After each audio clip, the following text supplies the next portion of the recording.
What's up guys, NBZ here on Elo's channel. Of course you're here because you subscribe to him and this is his channel, so you're watching the video. Does that not make sense? It makes sense to me, I don't know. So anyway, we've got a game here which I'm doing for his guest narration week. If you didn't already guess that, because you'd kind of be retarded if you didn't. Not to insult anyone, but yeah.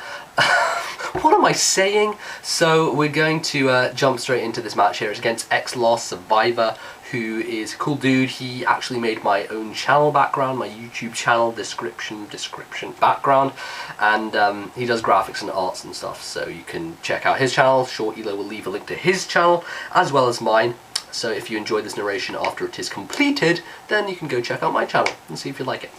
Anyway, I am going to ignore Skype because there's something right there which says a 1. You know when it says 1 on Skype and then someone talking to you? Yeah, I'm ignoring that. And we're going to go straight into this battle. Too much preamble, guys, not even kidding. So we're going to start it in 3, 2, 1, Alon Z. Okay.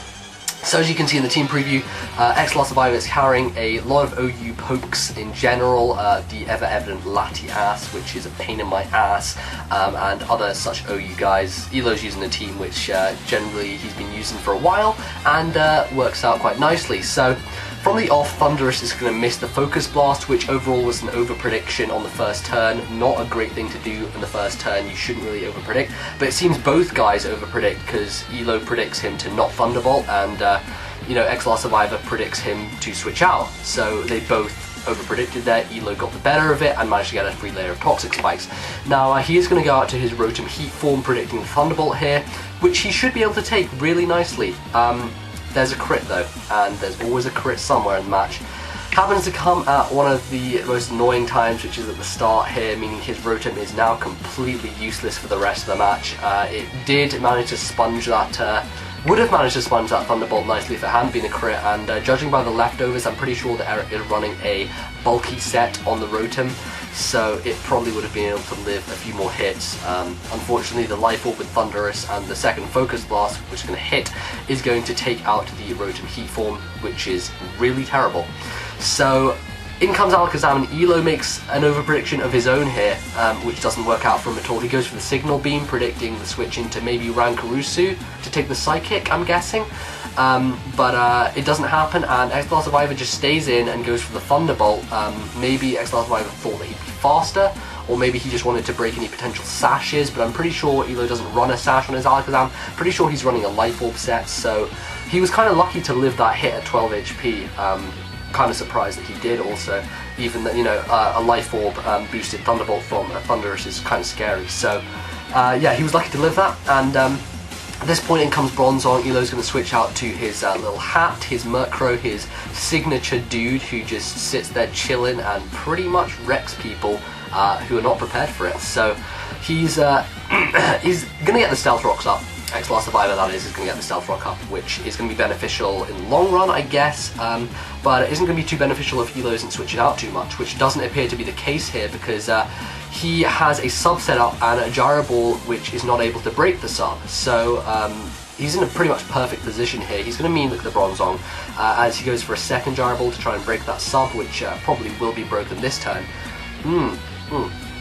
And after that, I guess that it's pretty much just a case of setting up subs and roosting to a point where Bronzong is, I don't even know, does something stupid. I can't really think about why he would do that, but at this turn he reveals the Trick Room, so Elo does have a purpose now. His purpose obviously to stall out Trick Room to make sure that it does not wreck his team, because you know, I think Elo generally has generally pretty fast guys. He's got Virizion, Malaswine, and other sort of dudes, so not going to be good if Trick Room manages to work on him. Fortunately though, the Bronzong's going to go down by its own means, by exploding here, and it's going to take out the sub, but not too much of a worry.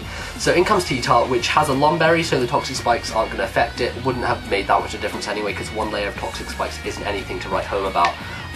So he's going to set up a sub here, obviously, just to scout what type of Tyranitar it is. That could have been a potentially risky play if the T-Tar was a Dragon Dance set, but obviously he's running Trick Room on this team, so a Dragon Dance set wouldn't make much sense at all, to be honest. I'd probably think a Curse set would be the better option, you know, the minus speed aiding the Trick Room. And here we're going to get a sequence of events where Elo has to predict around T-Tar's a few moves it's got up its sleeve, one being Ice Beam, one being Fire Blast. Now, T-Tar could go for the Ice Beam on the Murkrow for the super effective damage, but not on a turn when he's going to roost, because when Elo roosts, obviously the Ice Beam isn't going to be super effective and isn't going to do as much damage. Therefore, he's going to have to predict the roost and go for the Fire Blast on the roost turns, and then predict the sub and go for the Ice Beam on the sub turns, if you get what I'm saying. But at that point here, he predicts the roost and reveals he has superpower. Fortunately, Elo does not go for the roost, instead go for the Parasong, which is going to help him overall in the long run, and once we get up to a point where Parasong's going to eventually get them down to one turn, then it's going to put him at an advantage because they're both going to get to switch out. So T-Tar's going to go for the Fire Blast again. At this point, it's generally just, you know, something of prediction. And you know, roost is going to happen a couple times, and so overall in general, not much to say here, apart from the T-Tar isn't being able to predict around this Murkrow very well. You know, it does have Eviolite, which is going to boost its defenses and such, but at this point we get to a place where they're both at one Parasong, so they're going to have to switch out if they want to keep their guys. And Elo didn't manage to get off the mean look at all, so it's never really going to help him. But in comes the Terrakion, and Psychic's going to happen. It is not Scarf, obviously it's carrying a balloon, so Elo can see it's not Scarf, and is able to hit it down to where it's really low, but it just lives like a tiny amount. Look at that, seriously. Can't even see that on the screen, let alone anything else. So he is going to get the Rock Polish off. It's kind of in vain, though, even though he's able to take out Alakazam, he's going to be open to attack from this Mamoswine, which obviously is a Mamoswine, and carries a priority Ice Shard. So in that sort of area, not going to be a good switch. Just not going to be good in general, because the Rock Polish isn't going to be beneficial. So he's going to go to T-Tar. Obviously Elo isn't going to over-predict, he needs to get rid of that Terrakion, so he's going to go for the obvious Ice Shard, and T-Tar with its pretty decent physical D is going to take that hit nicely. But I guess goes into Tentacruel, predicting either the superpower or something else, but T-Tar just goes for the Fire Blast, which Tentacruel can take anyway, so it's a safe switching regardless. Overall, not much to say there. So yeah, Rapid Spin, it is kind of late in the game, but getting rid of Stealth Rock at any point is useful, so he's going to go for the Rapid Spin at the cost of a free Surf on the T-Tar, which isn't too bad. I mean, really, T-Tar's going down to Poison every turn anyway, so it doesn't make too much of a big difference. But unfortunately, the Surf isn't going to be able to take down the T-Tar thanks to its special defense boost in the sand, and it's going to be able to live and take out the Tentacruel with a second Crunch. And now he's at really low health, a point at which another Poison turn is going to take him out.